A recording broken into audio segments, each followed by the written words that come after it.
C'est avec une grande tristesse que l'Afrique vient de perdre l'un de ses leaders les plus extraordinaires et les plus courageux qu'elle ait jamais connus, le président de la Tanzanie, John Pombe Joseph Magufuli. Il nous a quittés trop tôt et nous manquera énormément. Cette vidéo vous présentera les causes du décès du président Magufuli, ses plus grands succès et réalisations au cours de son mandat présidentiel, ainsi que les 10 faits les plus intéressants sur sa vie. Avant de commencer, si vous êtes nouveau sur la chaîne, abonnez-vous et activez la cloche de notification pour ne rater aucune de nos nouvelles vidéos.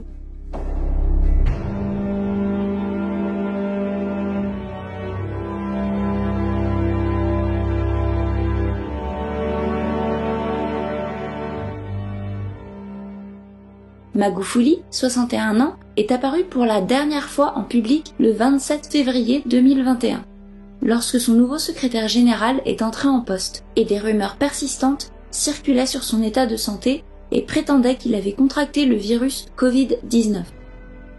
Mais des responsables du gouvernement ont nié qu'il était tombé malade. Depuis le 27 février, il n'a pas participé aux réunions gouvernementales virtuelles de la Communauté d'Afrique de l'Est. Il n'a pas non plus été vu au bureau, où il est habituellement filmé en direct par la télévision nationale. Il a fait l'une de ses dernières apparitions publiques dans une église de Dar es Salaam. Après plus de 2 semaines d'absence inexpliquée du chef de l'État, le président Magufuli est mort de problèmes cardiaques dont il souffrait depuis 10 ans. Cela a été annoncé par la vice-présidente Samia Suluhu Hassan à la télévision le mercredi 17 mars lorsqu'elle a déclaré « C'est avec un grand regret que je vous informe qu'aujourd'hui, le 17 mars 2021, à 18 h, nous avons perdu notre courageux leader, le président de la Tanzanie, John Pombe Magufuli. » Madame Hassan a déclaré qu'il y aurait 14 jours de deuil national. Elle a précisé que le président est décédé à l'hôpital Emilio Zena, un établissement gouvernemental situé à Dar es Salaam, dans l'est du pays, où il était soigné. Sa disparition a soulevé de nombreuses questions sur sa santé. Des rumeurs d'une possible contamination au Covid-19 se sont multipliées sur les réseaux sociaux, notamment au Kenya, sous le hashtag Pray for Magufuli. Mais cette rumeur n'a pas été confirmée. Selon la constitution tanzanienne, Madame Samia Suluhu Hassan se présentera comme la nouvelle présidente et servira le reste de l'équipe de 5 ans de Magufuli qu'il a commencé en 2020.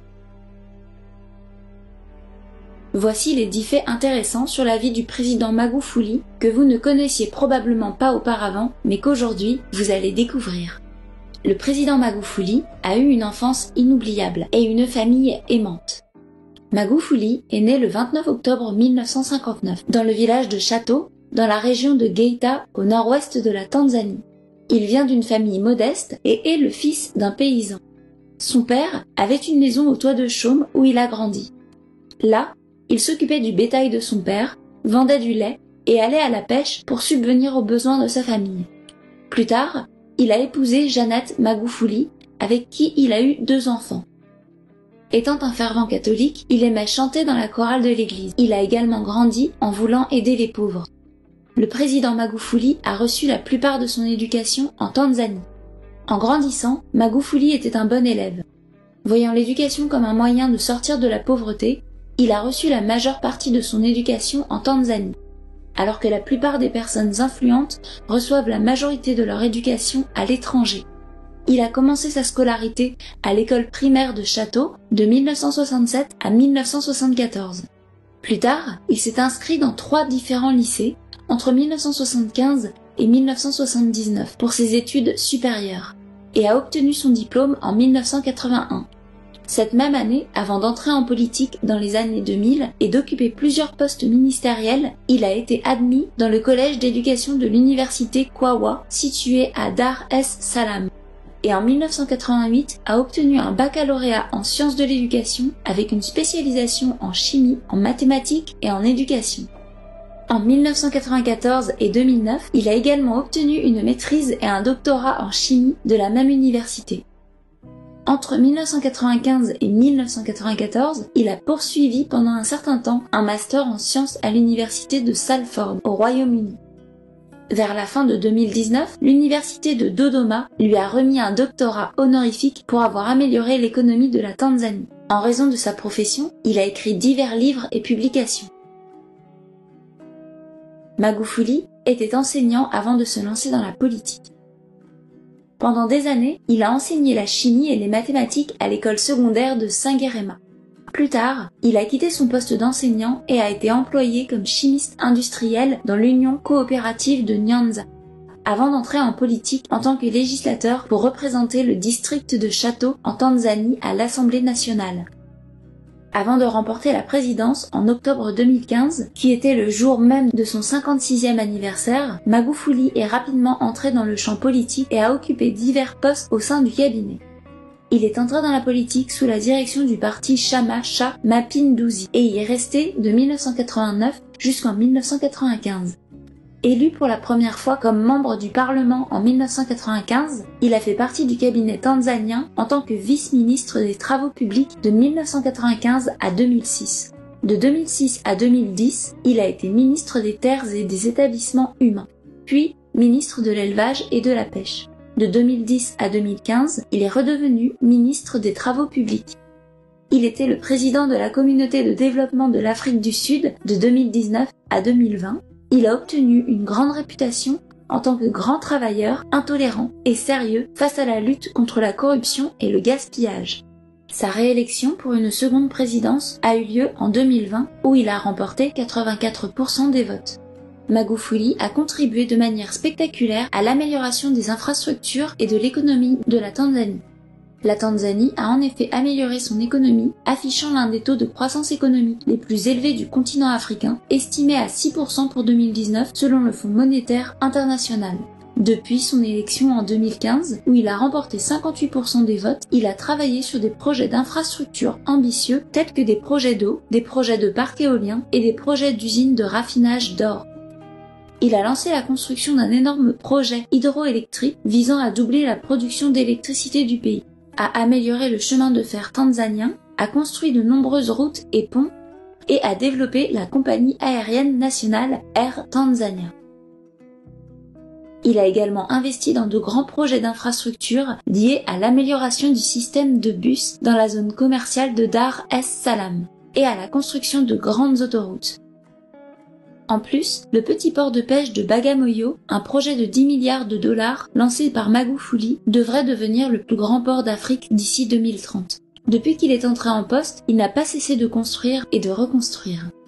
Le président Magufuli était surnommé le bulldozer. Ce surnom lui a été attribué en raison de sa motivation et de son affection pour un changement positif en Tanzanie, ainsi que pour sa bonne réputation à atteindre ses objectifs malgré les oppositions. Son surnom reflétait les différentes facettes de sa vie politique pendant 5 ans, tels que ses projets de travaux sur les routes et son programme visant à réduire les dépenses et la corruption au sein du gouvernement tanzanien.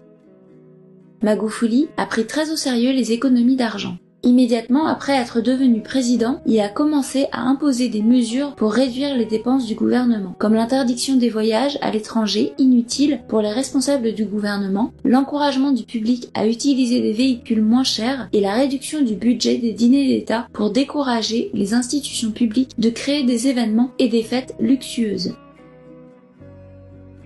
Aussi, alors que de nombreux présidents ont essayé d'augmenter leur salaire, il a fait le contraire et a réduit son propre salaire de 15 000 $ américains à 4 000 $ par mois. Il a compris que c'était plus important de se concentrer sur la contribution financière des infrastructures tanzaniennes et sur l'amélioration économique de la Tanzanie.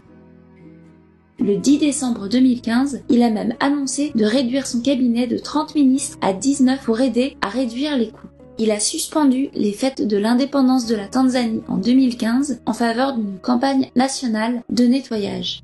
Il a interdit la diffusion en direct des sessions parlementaires qui diffusent généralement les débats parlementaires.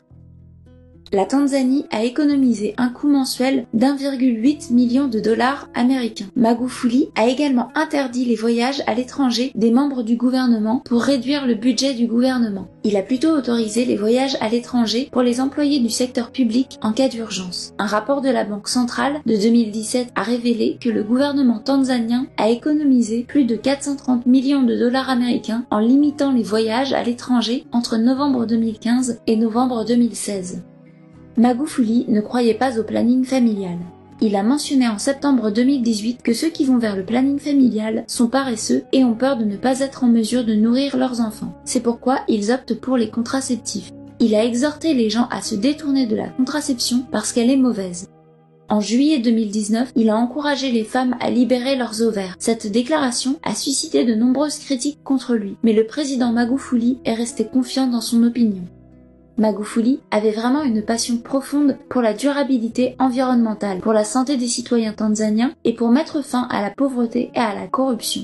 Il a promis de lutter contre la corruption et de réduire le gaspillage des dépenses publiques.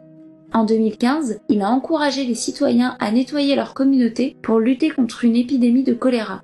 Cela lui a définitivement fait gagner des appréciations lors de son premier mandat présidentiel. En juillet 2016, il a même ordonné l'interdiction de fumer la chicha en Tanzanie en raison de ses effets négatifs sur la santé des jeunes. La suspension de la célébration de la fête de l'indépendance de la Tanzanie en 2015 a permis de réduire la multiplication des cas de choléra. Magufuli a lui-même participé aux efforts de nettoyage pour lutter contre le choléra.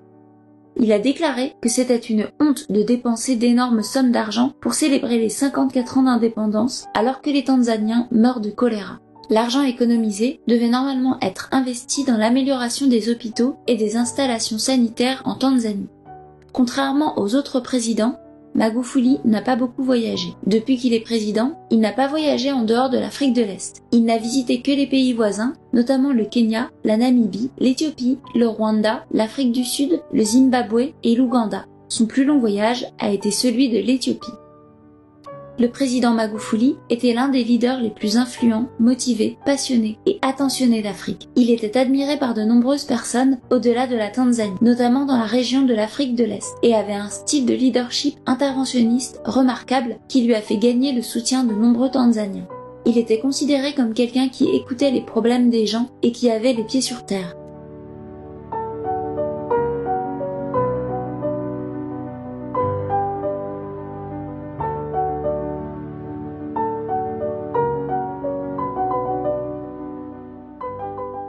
Sa bonne gouvernance lui a permis de gagner le respect de nombreux citoyens tanzaniens.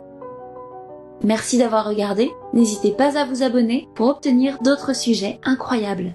À bientôt!